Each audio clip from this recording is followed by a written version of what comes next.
Hi, everybody. This is Hondo Carpenter from Sports Illustrated's Fan Nation Las Vegas Raiders Insider Podcast. It's good to be with you guys today.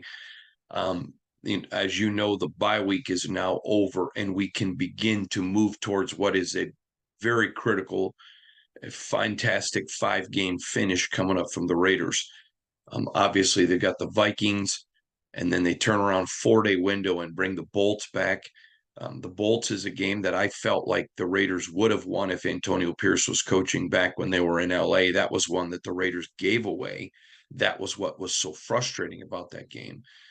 Then you obviously have Kansas City and Indianapolis and the Broncos to end the year. So there's 5 really vital games. Now the Raiders sitting here at 5-7 coming out of the bye week find themselves with the Bills, the Bengals, the Broncos, and the Texans that all have better grades from them. Those are all the teams on the outside of the playoffs who have yet to get in. They're on the outside, but those are the teams ahead of the Raiders. Now, I don't think this is a playoff team.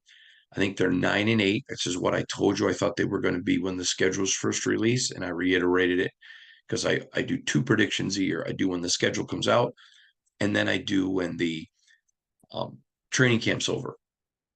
They're 5-7, which is where I told you both times I thought they would be. And then again, I think they're on pace to be 9-8. But we all know stranger things have happened. I don't know if you watched the Kansas City Packer game, but oof, geez, oh Pete. So stranger things happen, but they're still in that hunt.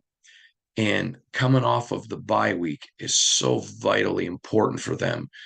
You normally want your bye week a little bit earlier, but this time it just worked out tremendously because at this point of the year, everybody is hurt. But there's a difference between being hurt and being injured. And it just wants to give people that time to heal. Now, here are some things that I'm looking for out of the Raiders this week as they host the Vikings at Allegiant Stadium. What are some things that I'm wanting to see? The players got a chance to get away. It wasn't the same for the coaches because there is no practices, but I want to see what are some new wrinkles. I want to see that. I know that there's been new wrinkles every week. You may remember during the Miami Dolphin game, they were doing some things, and people are like, okay, we've seen enough of the jet sweeps, we've seen enough of it. And I kept saying to you, well, there's a little bit more. Well, you saw in the last game when Jacoby Myers was going to throw a pass. Those were some things that were being implemented, some things that were being worked on. I want to see some more of that. I want to see, again, Aiden O'Connell doesn't have to be Kenny Stabler or Patrick Mahomes, but I want to see a little bit more attacking. He's talked about it, and it's a learning process getting the football. And when Devontae is not available, I want to see them punish other teams. That forces them to have to make some decisions. And what a great week for Josh Jacobs to get a rest. And now let's come in with that offensive line and just, again, throw when they want to, run when they want to be able to do things. I would like to see some mixing it up a little bit more on first down, throw a little bit more on first down. Just again, mix it up a little bit.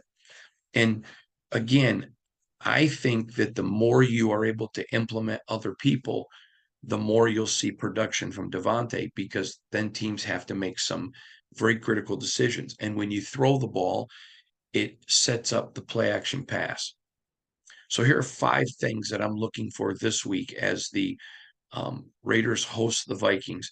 Number 1 is I want to see them with a fast start. I think that's really important. Get that fast start coming out of the bye week, knock the Vikings right in the chin. Now, we've seen them start fast and kind of dwindle off a little bit. So that's my second thing. I want to see a second half fast start. I think that's really, really important. I don't think this team is going to get to 10 wins, but I think they could. Certainly could. I don't think so, but I think they could. But if you're going to have any shot at getting there, or even getting the 9 wins, which is what I predicted, they can't just start fast in the first half. There's going to have to be some second half showing of that. So that's my second point. The third thing I'm looking for is offensive ingenuity. And what I mean by that is very, very simple. I don't want them to be a pass team. I don't want to be a run team. I like the balance, but I want to see more of we're going to run when we want to, not when you dictate it. I think it just makes Josh McDaniels a much better player when he's put into a position where they don't know what he's going to do. And if you've distributed the ball a little bit more, I think that's very, very important. Three, again, that was number three, the offensive ingenuity. The fourth thing that I'm looking for, and I think it's very, very important, is I want to see the Raiders control the line of scrimmage on both sides of the ball. All the big guys had an extra week to get healthy, to get better, to get some rest, to heal some hurts. I want to see them come out and take dominance of the line of scrimmage. I believe that this Raider team, the way they are equipped, can do that. Absolutely, they can do it. Now, I've had a lot of people ask about rookies, Jade Nesta, or Nesta Jade Silvera, Byron Young. And you may remember a few weeks ago, I asked AP, Antonio Pierce, about that. And certainly they have to, continue to practice better. But a lot of it has to do with just the play of the veterans. I mean, Adam Butler, John Jenkins, Bilal Nichols, Jerry Tillery. Listen, we've all been very hard on Jerry for some big mistakes, but that's been corrected. We've not seen more of it, and these guys are playing at a very, very high level. We know about Max. I'm going to get more to the defensive line in a minute. And then on the offensive line, I want to see them just come out and dominate. This is a great bye week for Colton Miller. I'm very good week for him. Greg Van Roten, this was a good week for him. Andre James, a good week for him. Jermaine Luminor, Dylan Parham, great weeks for these guys. Just get that healing process down and then come out and take command down this stretch. Just come in and take command down this stretch. Very, very vitally important. And that was number 4. The fifth is I want to see production from the defensive end position not named Max Crosby. I want to see something more there. In fairness, the Raiders' plan coming into the season was they would have Chandler, but they don't. So then you come into the process, and what can Malcolm and Tyree give you? What can Malcolm and Tyree give you? This isn't just Tyree Wilson, it's Malcolm Kuntz too. And it isn't just, okay, Malcolm has a big game, Tyree doesn't. No, I think they both need to show out this week against the Vikings. Those are 5 critical things that I'm really looking for this weekend from the Raiders. Very vitally important from the Raiders. Now, there are 2 things I want to discuss with you this morning outside of those 5. And number 1 is players are putting on tape for the next coaching staff. Now, I have been emphatic. I hope that Antonio Pierce wins it. I want him to win it. But we don't know what's going to happen at this point. We have no earthly idea. And because of that, they need to be putting stuff on tape. They need to be doing, they need to be establishing that. They need to be showing that. That needs to be something that, they're thinking about also, though, is we're going to put some stuff on tape. We want AP to get it. If he's here, we want to show him why he needs to keep us. But if he's not here, we need to show the next guy why they need to keep us. And oh, by the way, if we're a coming free agent, we need to show prospective teams what they're going to get from us. I think that's going to be something that's truly important. And I think Antonio Pierce is not getting enough credit. He's talking about how, the race is on. I don't think that's a quote, but basically we're coming down the stretch and running out of time. That was his term, running out of time, not the race is on. I think that that type of motivation to the players is really vital. It's extremely vital. Hey guys, remember, I hope to be here. You hope, I think you hope I'm here, but some of you are going to be free agents. Some of you maybe need to show the next staff why to keep you around. I think that's big. Very, very big. And I think the more you find areas to motivate people, the more you show areas to people to get them um, thinking bigger than just today. In football, they love to talk about, we just think about the next game in front of us, and that's true. But I also think it's important to keep people envisioned with the big picture, and that, hey, you're not just playing for today. You're playing for tomorrow. You're playing for the next opportunity, playing for whoever the next coach is, whether it's me being AP or whomever. I think that's big. Lastly, I want to end with something because I had several people ask me this on over the weekend, but especially yesterday evening as losses for certain teams begin to mount and whatever. And but then we were talking about AP and people wanting to know, what do I think he has to do? Keep the job. Well, I've said before, if he got to 10 wins, I think the Raiders would get into the playoffs. It's not 100, but I think they would. I think that would make it very difficult for Mark Davis to fire him.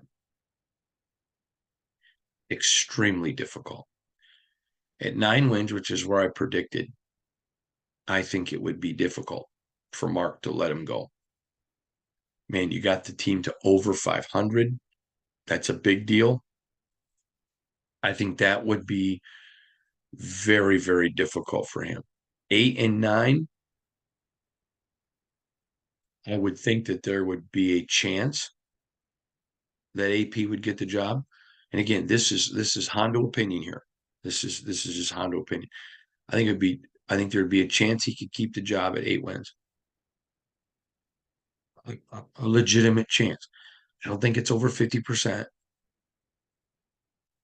But remember Jim Carrey from the one movie, I don't remember the name of the movie, but it was, so you're saying there's a chance. Yeah, at 8 wins, I do. If they get to 7, I think it would be difficult. 6, I don't think any chance at all. And at 7, it's very minimal. So I think that's how it breaks down. I think, of course, Antonio Pierce is thinking about, I would like to be the head coach. But that's not, he's not thinking about, I'm going to use that to motivate them. This is about them. So when I say I don't think he uses it with the players. But I know the players are talking about it. I know the players want him to be the head coach. And I think those are all things that are important to them. So again, we covered 2 vital issues, which were really important to discuss. And then the 5 biggest things I'm looking for this weekend. I think the Raiders are in a prime position. I think the Raiders are in a really good position here. I think the bye week sets them up for what could be really good. Clearly, I think we need to see more out of Aiden O'Connell. Clearly, I think we do. And I think he has done a lot of really good things. He had 1 sack last time, but there were no penalties on the team, which I understand. That's the entire team. That's not just Aiden, but no interceptions. That was great. I think he's making exponential steps every week. I just want to continue to see him making those steps. And that's what's going to really determine this team over the next 5 weeks is going to be as good as Aiden O'Connell is. We know what the defense is going to do. We know what Josh Jacobs is going to do. We know about the line. We know about the receivers. But I also know that Aiden has a really good relationship with Michael Mayer. And I want to continue to see that develop. 2 rookies. But Aiden O'Connell has an opportunity to go show this team, hey, I led us to above 500 or got us to 10 wins. Again, I think the 10 wins is possible, but not probable. But still, still, this is a chance for Aiden to go show the Raiders. All right, you don't have to pick anybody. I'm your guy. And again, I think this is what's going to be fascinating these last 5 weeks, just going down the stretch, learning the team, and watching the fight. Now, I do think it's going to be incredibly advantageous to the Raiders this weekend because I think they're going to have the home field the next 2 games. I told you at the Chiefs, I didn't think it would be a home field, meaning as many Raider fans as Chiefs, and it wasn't. Although the crowd, in my opinion, was louder for the Raiders than the Chiefs, even though there were more Chiefs fan there. But that's because of tickets that were sold prior to the change in the regime. I think the Raiders the next 2 weeks, I think the rest of the season are going to have their home crowd. I think it's going to be not as big of a home crowd for the Broncos, again, because of people buying tickets prior to the regime change. But these next 2 weeks, I expect big Raider crowds. Big. It's going to give them a lot of momentum at home. It's going to be, in the friendly confines of Allegiant Stadium. And think about this, guys. We could be sitting, gals, we could be sitting here in 11 days. The Raiders at 7-7. I expect them to be there. Expect them to be there. And then it's a 3-game race. And what if we see some exponential things? We saw the Chiefs get upset by the Pack. Anything can happen. Christmas Day, Santa leaves a little magic at the Chiefs. You never know. So a lot of good things coming up, a lot of things to be encouraged about if you're a Raider fan. Really a lot of things you can be encouraged about if you're a Raider fan. And I think that's the most exciting part about the whole deal is there's a lot here to be watching. If you're a fan, that's huge. If you're an analytical bystander like myself, I still think there's a lot of great things. There's people, not only does the team have a bunch of goals, talking about team things, getting to 10 wins, getting to the playoffs, but there are a lot of individual things I'm looking for. I mean, I talked about this last week, but Josh Jacobs last week was within 160 yards of the NFL leading rusher. And we had a bye week, so clearly those numbers go up. But still, he's in the hunt. And I think there's a lot here for Devontae, Michael Mayer, Jacoby Myers, Hunter Renfrow, Aiden O'Connell sending a message. How about Malcolm Koonce, Tyree Wilson? How about those defensive tackles that have been playing really, really well? How about those young guys trying to get up and break in? There's a lot of great team stories and a lot of great individual stories. There's a lot of reasons to be excited about Silver and Black Raider football. I am, and can't wait. And I'm sure that you can't either. So again, from all of us here at Sports Illustrated's Fan Nation, Las Vegas Raiders Insider Podcast, thank you for joining us. Merry Christmas to all of you. Now, let me just give a couple of plugs that are really going to be good. Tomorrow, we're going to be joined by an incredible wide receiver who most of you know who he is, Braylon Edwards. Braylon was a star at the University of Michigan. Comes out, the big shiny draft pick wide receiver, had a great career in the NFL. He is a tremendous friend of mine. He is not just a guy I know, even though he's a Wolverine and I'm a Spartan. I hold him in the highest of respects as my friend. He's going to be on. And he has a friendship with Antonio Pierce that goes back to their playing days. And he also played for Jim Harbaugh.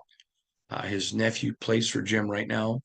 And he's just going to bring us some really great perspectives about Antonio Pierce. He loves AP dearly because they're great friends. But you're going to learn a lot about AP from Braylon. That's tomorrow. And then on Wednesday, got a very special guest, which normally in season I don't do a lot of this type of guest. but it's my good buddy, the Violator, Wayne Mabry. Wayne's going to join us. Wonderful guy. He has become a friend of mine since I moved to Vegas um, and began covering the Raiders. Really respect him as a man. You're going to learn a story of how he earned um, my respect. He had an interaction one time with a child, and I'm going to share that with you. It's going to be great. But we're really going to have a great time with Wayne and a bunch of other stuff. But it's Vikings, Raiders week. We're down the final stretch now. This is like a triple crown race in horse racing, and down the stretch they come. We're there now. This is it. 5 weeks left. 5 weeks for a fantastic finish. 2 games in 4 days. It's going to be really, really big. Looking forward to it.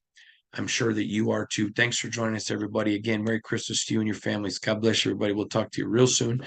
And again, don't forget, this is Hondo Carpenter from Sports Illustrated's Fan Nation, Las Vegas Raiders Insider Podcast, part of the Fans First Sports Network. Thanks for joining us. If I can ever find the thing, we'll get out of there. There we go.